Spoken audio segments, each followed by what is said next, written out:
vamos a conversar con un técnico, con una persona entendida en el aspecto económico, en esta segunda reapertura de la economía, esta segunda fase y las expectativas de la economía a partir de un técnico, ¿no? Una mirada técnica sobre estos complejos problemas de la economía y de las finanzas. Eduardo Selman, reputado economista del Ernesto. CRES. Ernesto Selman, perdón. Ernesto, ay, sí. Gracias por la invitación, como siempre. Es Hola, Ernesto. es lo que se llama un lapsus, pero que se denomina desmemoria letológica. Se queda un nombre fijo. Ernesto, buenas tardes, gracias. Sí, gracias a ustedes, como siempre, por la invitación. Con muchísimo gusto de estar con ustedes y sus oyentes. Ernesto, se supone que mañana pasamos a fase 2, pero digo se supone porque el presidente fue enfático en que dependía que la fase 1 saliera bien, y a esta hora nadie de Palacio le ha hablado al país para decir una cosa u otra, ¿verdad? Pero se supone que pasamos a fase 2. ¿Tú has sabido, tiene confirmación si efectivamente será así y crees que estamos listos para fase 2? Bueno, yo pienso, lo primero es que ha habido una apertura y una reintegración de los agentes económicos de facto. Creo que lo que venía ya de la propia sociedad hizo que el presidente adelantara las medidas de apertura, incluso antes de lo que ellos mismos tenían en planes. La realidad es que no hay tal cosa como un dilema entre la salud y la economía. Se ha pintado que habría un dilema y que hay una cosa que puede ser más importante que otra. Eso no, en el ser humano eso no existe. Es decir, el ser humano es uno solo, es íntegro, y su salud y su capacidad de sostenerse y sostener a su familia van de la mano. No es que hay una cosa sobre otra. Entonces, en la medida de que la República Dominicana es un país con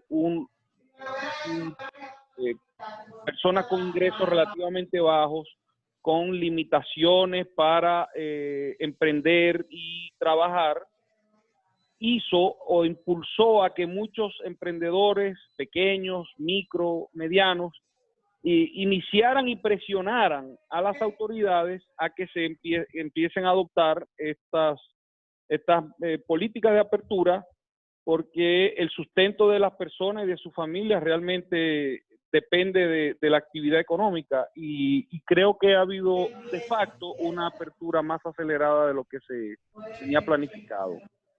En todo caso, creo que sí, efectivamente van a seguirse adoptando las políticas de apertura, de integración. Ya se estará introduciendo ya el transporte público colectivo, se estará ampliando, y otras medidas adicionales que son necesarias para el desenvolvimiento de otros sectores. Es decir, hay sectores que son transversales. El tema del transporte público es transversal a los demás sectores, porque con el transporte que se moviliza Claro. la población económicamente activa.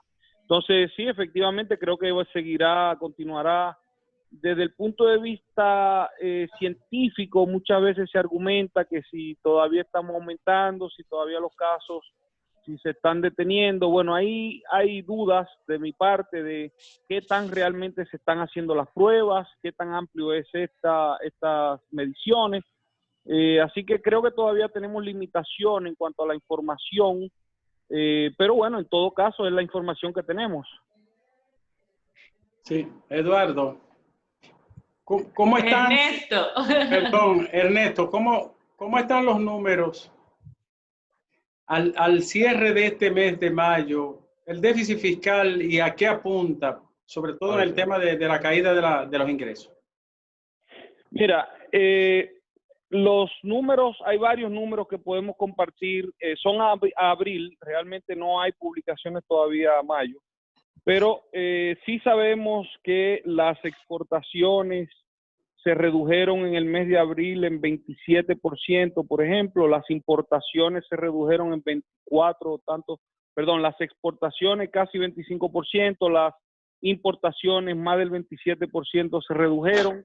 Sabemos que hubo un menor consumo de combustibles durante los primeros 4 meses del año, de enero a abril, y que en abril se verificó una reducción de casi el 50% de los combustibles, lo que te está diciendo de que ha habido una menor actividad económica. Obviamente, con las medidas de contención y confinamiento, perdonen que saben que estamos en casa, así que...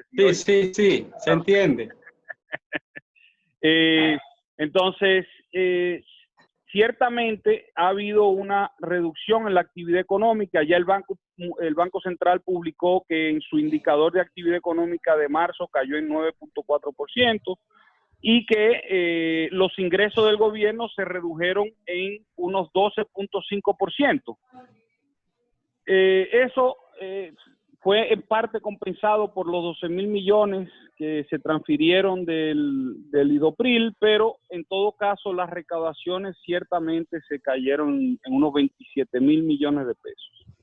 Eso, dependiendo de cómo se ejecute el gasto público, que no tenemos información, va a ampliar el déficit, pero definitivamente que las finanzas públicas van a estar mucho más complicadas por menores ingresos. Estamos proyectando menores ingresos de alrededor de 140.000 millones de pesos para el año completo. ¿Me puede enumerar las fuentes de sostenimiento? ¿Dónde vamos a buscar recursos frescos así en medio de esta crisis? ¿Cuáles son las salidas? Bueno, ustedes todos conocen cuál es nuestra posición con respecto al endeudamiento público, que hay que tener mucha precaución, que hay que tener cuidado. Eso principalmente en tiempos normales. Nosotros tenemos ya unos 20 años de tiempos relativamente normales. Bueno, normales hay periodos que no, pero tenemos un buen tiempo que durante periodos normales hemos estado asumiendo deuda sobre deuda año tras año. Ahora bien, nuestra posición ahora, Ricardo, es que si bien uno es crítico del uso de la deuda o el abuso del mecanismo de la deuda pública como lo hemos estado haciendo, la realidad es que en una coyuntura como la actual, la única salida es colocar deuda nueva. Porque en una situación donde nadie se esperaba, parecería como una película surrealista lo que estamos viviendo, ¿verdad? Entonces, una situación como esta, donde viene un determinado elemento que te hace que se te caigan, se reducen las divisas que genera el país, se reduce la actividad económica, se reducen los ingresos del gobierno. Mire, eso es una situación que nadie puede prever. Entonces, es en estas situaciones donde se justifica el endeudamiento público. El problema que hemos tenido es que hemos abusado de este mecanismo durante tiempos normales. Entonces, para nosotros, Ricardo, ahora mismo la única solución es emitir deuda, a pesar de la crítica que tenemos sobre la deuda. Fíjese que paradójico. Perdóname que te presione, pero ¿y la reserva del Banco Central? Que se habla de eso. ¿Perdón? Las reservas. Bueno, las reservas del Banco Central. Las reservas del Banco Central se han reducido. El Banco Central tiene un mandato para controlar los precios, una estabilidad de precios y la estabilidad macroeconómica. El Banco Central ha estado utilizando las reservas porque ha habido presión en el tipo de cambio, pero en parte promovido por la misma política monetaria. Es decir, hay una contradicción aquí. Quiero dejarlo claro, de que ha habido una política monetaria expansiva que en el caso de República Dominicana no era recomendable. Y porque sabemos que un exceso de liquidez en nuestro país pone mucha presión al tipo de cambio, y lo que se ha verificado en estos últimos 2 meses es que la expansión de la política monetaria ha llevado al medio circulante, que ha crecido en 37% el medio circulante durante los últimos 2 meses, y eso ha estado presionando el tipo de cambio. Por eso hemos visto iba a haber presión al tipo de cambio de todas formas, porque estamos en una economía que está generando menos divisas, que tiene menor actividad económica y un gobierno que está ingresando menos. Ya iba a haber una presión al tipo de cambio. Ahora, la que se ha verificado está por encima de lo que nosotros mismos previmos, en el sentido de que esta política monetaria expansiva ha aumentado el medio circulante, es decir, como ha habido nuevo dinero o dinero inorgánico que se ha emitido, ha entrado a la economía y eso ha hecho mayor presión al tipo de cambio de lo que hubiese sido con lo que está sucediendo. Entonces, las reservas internacionales se están utilizando para tratar de mantener la estabilidad macroeconómica. Eso no se relaciona con el tema de cómo el gobierno maneja sus finanzas públicas o cuál es la situación de la finanza pública. Entonces, por eso es que nosotros decimos, mira, es preferible que el Banco Central no haga uso del crédito abierto hacia el gobierno, porque eso es financiamiento inflacionario, es decir, eso es básicamente emisión de dinero inorgánico que te presiona el tipo de cambio y te puede afectar la estabilidad de precios, que al final a quien más le afecta es a los más necesitados. Entonces, lo que estamos diciendo es, en lugar de que el Banco Central financie al gobierno, que puede ser más riesgoso, principalmente para los más necesitados, lo que estamos diciendo, tenemos que aplicar un nuevo presupuesto para que tenga la capacidad de emitir nueva deuda el gobierno en una coyuntura que nadie pudo haber anticipado, y creemos que es la forma más sana de poder, digamos, hacerle frente a esta situación. Es cuando se justificaría emitir deuda. A pesar de que tenemos años criticando el uso o el abuso del mecanismo de la deuda pública, son en estos momentos que se justifica, y de verdad que el financiamiento a través de emisión de dinero inorgánico no debe ser una opción. Esa solución sería la peor. Bueno, adelante, Andrés. Este es un gobierno que tiene suerte, de verdad, porque en un momento, tiene como lo que llaman el cisne negro, siempre le surge una posibilidad de sobrevivencia, porque la pandemia vino en un momento providencial. Se le ha usado políticamente hasta más no decir. Pero uno se pregunta. Este es otro tema, sí. Por supuesto, es una pena que al país le haya agarrado esta situación en medio de esta campaña. De esta situación. En medio de un tema político electoral. Bueno, yo te pregunto, porque en realidad hay muchos aspectos que tienen que ver con reinventar prácticamente este país después de esta pandemia, reinventarlo. Y uno no tiene, ante el panorama de la deuda pública, de la reducción sustancial de las remesas, que viene seguro, el problema de la exportación y de la importación, el desempleo, ¿cuántos millones? ¿Qué cantidad de empleos formales se ha perdido en este país? El nivel de corrupción que se aceleró en medio de la pandemia, ha habido corrupción significativa en medio de la pandemia. Bueno, todas esas cosas, ese panorama, le ponen a cualquiera una nublazón en la mente, y reinventarse va a ser muy difícil. ¿Cuál sería, digamos, un esquema para poder echar a andar esa maquinaria lastrada por todo lo que acabo de decir, ¿no? Por los elementos que se han conjugado? ¿Qué habría que hacer cuando entre ese aparato nuevo al gobierno, la gente nueva al gobierno? ¿Qué habría que hacer? Yo me pregunto, ¿cuál es el reto de esa reinvención de sí mismo? Mire, ciertamente aquí vamos a tener que revisar todo lo que tenemos y cómo se han estado haciendo las cosas. Lo que sí estoy convencido es que no podemos creer que haciendo o diciendo lo mismo vamos a obtener resultados diferentes.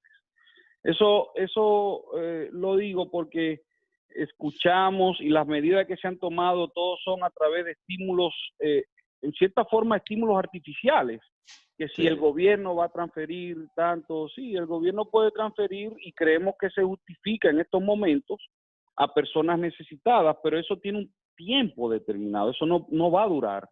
Entonces, podrá hacer eso. El Banco Central podrá reducir la tasa de interés artificialmente, llenar de liquidez al sistema, pero eso no es sostenible tampoco, porque eso te presiona el tipo de cambio y puede perder la estabilidad macroeconómica. Entonces, lo que nosotros estamos diciendo es que aquí vamos a tener que asumir reformas reales, cambios y transformaciones estructurales, porque vienen cambios estructurales en la economía dominicana. Es decir, que no nos quepa la menor duda que a partir de esta nueva realidad que se está viviendo a nivel mundial, no solo República Dominicana, nosotros tendremos que revisar muchas cosas, pero de fondo.